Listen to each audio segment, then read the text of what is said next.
即刻同我捉晒班女仔！卡爾貝斯教官，佢哋只不過係嚟打氣啫嘛。唔到你呢個考第一名嘅都會咁講噶喎。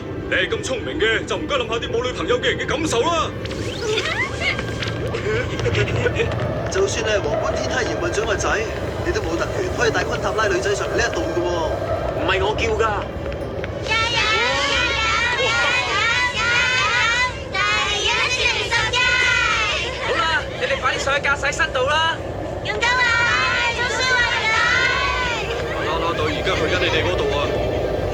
知道。所有人即刻翻去原本位置，檢查自己裝備，翻去檢查自己嘅維生系統。而家檢查空氣流同埋水流。檢查。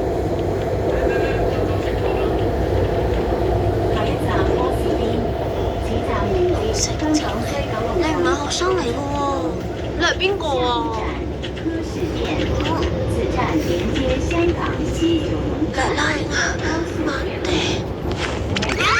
又係咁啊！之前咪已經話咗唔會喺實習嗰陣搗亂過。呢一個女仔而家由我哋中書軍監視緊㗎。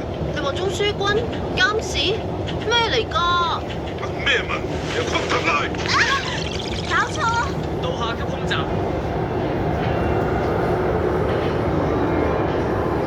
下級空站通過。頭先我哋經過嘅空站就係下級空站，呢個空站冇計入中書塔144個空站，係我哋中書塔唯一一個咁可憐嘅空站嚟。邊個知點解咁？托你弟係，因為佢做個中書塔建成，係專門用嚟清理宇宙世紀時代嘅太空垃圾嘅一個人造衛星嚟啊！就算係低軌道，但無論係纜索定空站都可以跟住地球同步轉動嘅原因係乜嘢？